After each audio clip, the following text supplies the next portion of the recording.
Welcome, welcome, welcome. I'm Pastor Todd Summer, and I'm reading the Bible in 1 year. And today's reading includes the parable of the lost sheep. I'm so glad you could join me. Let's get into it. Luke 15, the parable of the lost sheep. Now the tax collectors and sinners were all gathered around to hear Jesus.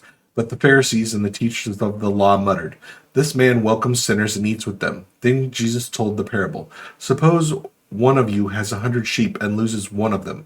Don't you leave the 99 in open country and go after the lost sheep until he finds it?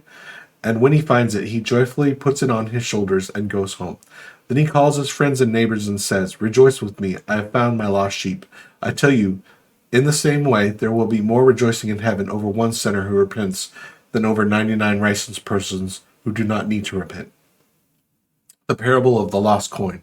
Or suppose a woman has 10 silver coins and loses one. Doesn't she light a lamp, sweep the house, and search carefully until she finds it? And when she finds it, she calls her friends and neighbors together and says, "Rejoice with me, I have found my lost coin." In the same way, I tell you, there is rejoicing in the presence of angels of God over one sinner who repents. The parable of the lost son. Jesus continued, "There was a man who had 2 sons. The younger one said to the father, 'Father, give me my share of the estate.' So he divided his property between them. Not long after that, the younger son got together all he had, set off for a distant country, and there he squandered his wealth in wild living.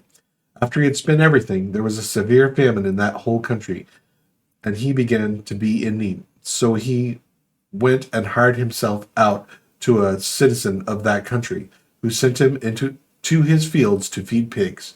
He, lo- he longed to fill his stomach with the pods that the pigs were eating, but no one gave him anything. When he came to his senses, he said, 'How many of my father's hired servants have food to spare? And here I am starving to death. I will set out and go back to my father and say to him, Father, I have sinned against heaven and against you. I am no longer worthy to be called your son. Make me one of your hired servants.' So he got up, went to his father. But while he was still a long way off, his father saw him and was filled with compassion for him. He ran to his son, threw his arms around him, and kissed him. Then the son said to him, 'Father, I have sinned against heaven and against you. I am no longer worthy to be called your son.' But the father said to his servants, 'Quick, bring me the best robe and put it on him. Put a ring on his finger and sandals on his feet. Bring the fattened calf and kill it. Let's have a feast and celebrate. For the son of mine was dead and is alive again. He was lost and is found.' So they began to celebrate. Meanwhile, the older son was in the field, and he came near the house. He heard music and dancing. So he called one of the servants and asked him what was going on. 'Your brother has come,' he replied, 'and your father has killed the fattened calf because he has him back safe and sound.' The older brother became angry and refused to go in. So his father went out and pleaded with him. But he answered his father, 'Look, all these years I've been slaving for you and never disobeyed your orders. You never gave me even a young goat so I could celebrate with my friends.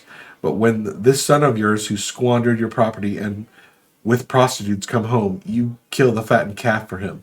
'My son,' the father said, you are always with me, and everything I have is yours. But we had to celebrate and be glad, because this brother of yours was dead and is alive again. He was lost and is found." Genesis 27. Jacob takes Esau's blessing. When Jacob was old, his eyes were so weak and he could no longer see. He called Esau, his older son, and said to him, "My son, here I am." He answered. Isaac said, "I am an old man and I don't know the day of my death. Now then, get your equipment, your quiver and bow, and go out to the open country and hunt some game for me. Prepare me the kind of tasty food I like, and bring it to me to eat, so that I may give you my blessing before I die." Now Rebekah was listening as Isaac spoke to his son Esau. When Esau left for the open country to hunt game and bring it back, Rebekah said to her son Jacob, "Look, I overheard your father say to your brother Esau, 'Bring me some game and prepare me some tasty food to eat, so I may give you the blessing in the presence of the Lord before I die.'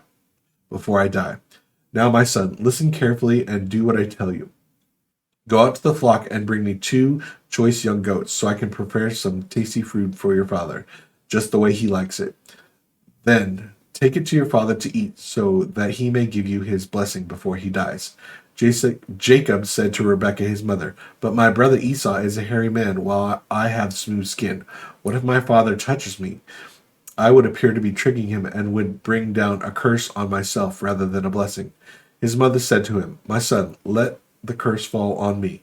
Just do as I say. Go get them for me. So he went and got them and brought them to his mother, and she prepared some tasty food, just the way his father liked it. Then Rebekah took the best clothes of Esau, her older son, which she had in the house, and put them on her younger son Jacob. She also covered his hands and smoothed part of his neck with goatskins. Then she handed her son Jacob the tasty food and bread she had made. He went to his father, saying, My father. Yes, my son, he answered. Who is it? Jacob said to his father, I am Esau, your firstborn. I have done as you told me. Please sit and eat some of my game, so that you may give me your blessing. Isaac asked his son, How did you find it so quickly, my son? The Lord the Lord your God gave me success, he replied. Then Isaac said to Jacob, Come near so I can touch you, my son, to know whether you are really my son Esau or not. Jacob went close to his father, who touched him and said, The voice is the voice of Jacob, but the hands are the hands of Esau. He did not recognize him, for his hands were hairy like those of his brother Esau. So he proceeded to bless him. Are you really my son Esau? He asked. I am, he replied. Then he said, My son, bring me some of your game to eat, so that I may give you your blessing. Jacob brought it to him, and he ate, and he brought some wine, and he drank. Then his father Isaac said to him, Come here, my son, and kiss me. So he went to him and kissed him. When Isaac caught the smell of his clothes, he blessed him and said, Ah, the smell of my son is like the smell of the field the Lord has blessed.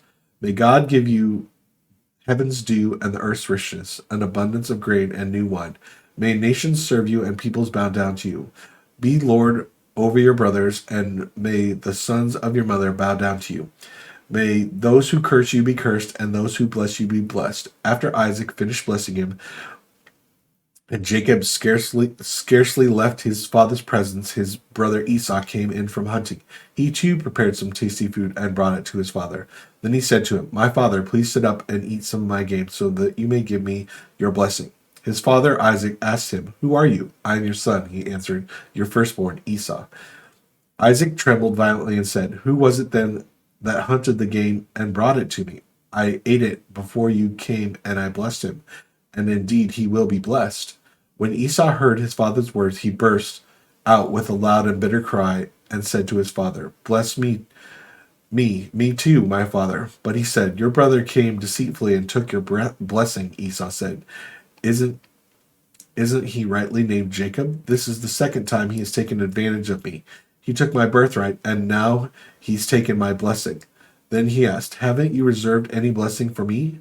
Isaac answered Esau, I have made him lord over you, and I have made all his relatives and his relatives his servants, and I have sustained him with grain and new wine. So what can I possibly do for you, my son? Esau had said to his father, Do you only have one blessing, my father? Bless me too, my father.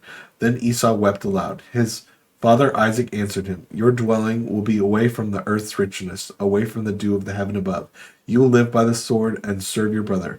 But when you grow restless, you will throw his yoke off from your neck. Esau held a grudge against Jacob because of the blessing his father had given him. He said to him, These days of mourning for my father are near. Then I will kill my brother Jacob. When Rebekah was told what her son Esau had said, she sent her younger son Jacob and said to him, Your brother Esau is planning to avenge himself by killing you. Now then, my son, do what I say. Flee at once to my brother Laban in Haran. Stay with him for a while until your brother's fury subsides. When your brother is no longer angry with you and forgets what you did to him, I'll send word for you to come back from there. Why should I lose both of you in one day? Then Rebekah said to Isaac, I'm disgusted with living because of these Hittite women. If Jacob takes a wife from among the women of this land, the Hittite women like these, my life will be not worth living. Psalm 20, for the director of music, a psalm of David. May the Lord answer you when you are in distress. May the name of the Lord God of Jacob protect you. May he send you help from the sanctuary and grant you support from Zion. May he be remembered all your sacrifices and accept your burnt offerings. May he give you the desire of your heart and make all your plans succeed. May we shout joy over your victory and lift up our banners in the name of God, of our God. May the Lord grant you all your requests. Now this I know, the Lord gives victory to his anointed. He answers him from his heavenly sanctuary and victorious power of his right hand. Some trust in chariots and some in horses, but we trust in the name of the Lord our God. They are brought to their knees and fall, but we rise up and stand firm. Lord, give victory to the king. Answer us when we call. All right, that is day 19. So thankful that you could join me. If you would, it would really help me out if you could give this video a like and leave a comment and also subscribe, because then you can get the notifications for these videos every day. All right, bless you, and I will see you tomorrow.